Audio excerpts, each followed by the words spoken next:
नमस्कार दोस्तों। Donald Trump पूरी दुनिया में जो हल्ला मचा आप लोग उसे जानते होंगे।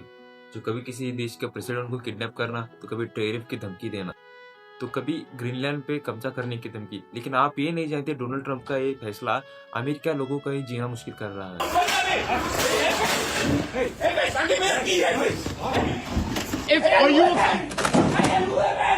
अमेरिका में एक सरकारी एजेंसी है, उसका नाम है ICE। इसका फुल फॉर्म है इमिग्रेशन एंड कस्टम्स इन्फोर्समेंट। इसे 9/11 के हमलों के बाद इलीगल इमिग्रेशन रिपोर्ट के लिए बनाया, लेकिन अब ट्रंप ने अपने एजेंडा के लिए इसे बहुत ही खौफनाक तरीके से वेपनाइज किया है। वैसे तो ये एजेंसी अपना काम सालों से ठीक ठाक करते आ रही है, लेकिन ट्रंप ने हाल ही में इस पर एक कोटा लगाया है।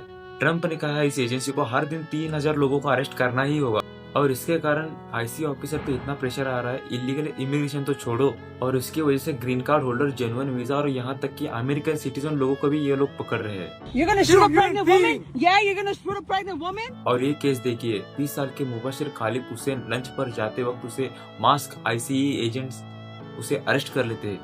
मुबशिर ने कई बार कहा वो एक अमेरिकन सिटीजन है, लेकिन एजेंट्स ने उसकी ID तक चेक नहीं की, सीधा उसे हथकड़ी पहनाया और जेल में डाल दिया।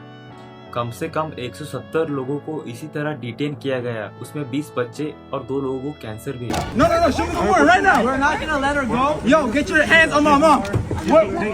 इसी द्वारा 2 लीगल इमिग्रेट ग्रीन कार्ड के लिए इंटरव्यू देने गए, तो उन्हें ग्रीन कार्ड तो नहीं मिला, लेकिन उसी इंटरव्यू के द्वारा उन 2 लोगों को अरेस्ट किया गया है। लेकिन ये वाला केस देखिए, 5 साल के बच्चे को भी डिटेन कर लिया गया है। उनके परिवार का कहना है उन बच्चों को डिटेन करने का कारण उसके पिता को पकड़ने के लिए बेड के द्वार इस्तेमाल कर सके।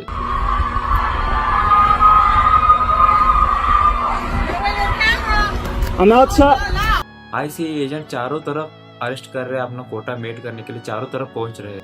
ICE एजेंट सब तरफ जा रहे हैं, birthday party, restaurant, grocery store और यहाँ तक कि बच्चों के हैलोवीन पार्टी तक नहीं छोड़ रहे ये लोग।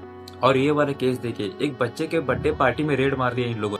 और ये केस देखिए, 8 जनवरी को मिनियापोलिस में एक बहुत ही शॉकिंग केस देखने को मिला, जहां पर एक ICE एजेंट ने 37 साल की औरत को गोली मारी और वो मार दिए गई।